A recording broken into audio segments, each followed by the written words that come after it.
Hi, Fox 700, and today I'm going to be doing a review video for FLM aluminum chassis for the Rustler, Traxxas Rustler. So I got this chassis for about $60 on rcmonster.com, and I mean they're pretty good to order from, except the only thing is that right now FLM's a little bit behind on their orders, and so it took like 3 weeks just to get out the RC Monster door. So came to my doorstep and I'm like, what is this? But then I remembered it was the chassis.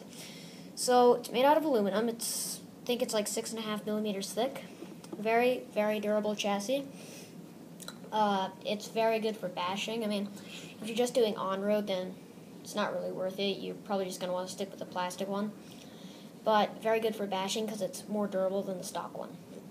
What this chassis comes with is it comes with, obviously, the chassis. Little mounts for the rear shock tower. I don't know if you can see that. Those little triangle mounts in there that you have to screw on. Let's see, these little post things to mount the upper chassis. And yeah, a couple things I don't like about this chassis are that it comes with a bunch of parts. Oh yeah, and it also comes with this aluminum skid plate, which I don't really use. I like my RPM bumper much more. So, I can't even see it, but yeah, so aluminum skid plate, you know, it's cool, but RPM bumpers are better. So, one thing I don't like about this chassis is that they give you the chassis, it has a bunch of parts with it, and they give you absolutely no instructions whatsoever how to install it. What it comes with is, like I said, all the aluminum bits, about 30 screws, and it does come with one strap to mount your battery, which goes under the chassis. There's a little loop right there, so you don't need to put it on your car, but I use another one just to hold the battery, make it more secure. So, yeah. Also, you're probably going to need some zip ties because there's not really a good way to mount everything.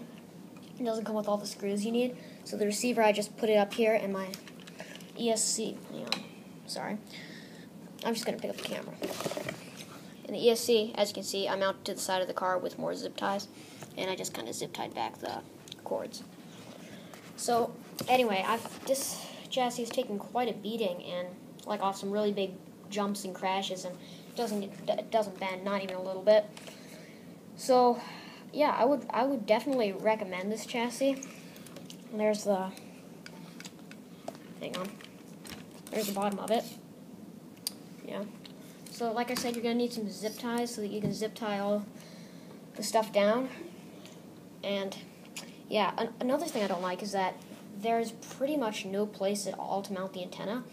So, what I used to do is I had the stock antenna straw. This is just a straw. And I put it on there. And so, it worked fine, except the thing is I had to loop the antenna under the chassis through some holes so that it could come back up through the straw mounted in the body. And it could get all scraped up, so you don't want to do that. So I took a straw, cut a hole in it, mounted it with this little aluminum plate it comes with, and then I just use a straw pretty much. But yeah, they don't give you a way to mount the antenna, so that's not good. But yeah, it does give your car a very customized look, I guess you could say. So yeah, it's pretty cool. It's a little bit tight, like some of the shock tower and stuff is kind of hard to screw in when you first get this chassis. But overall, I think it's definitely worth your money. As long as you can find a place to mount the antenna, I think it's definitely worth your money, and I recommend you get one. So yeah.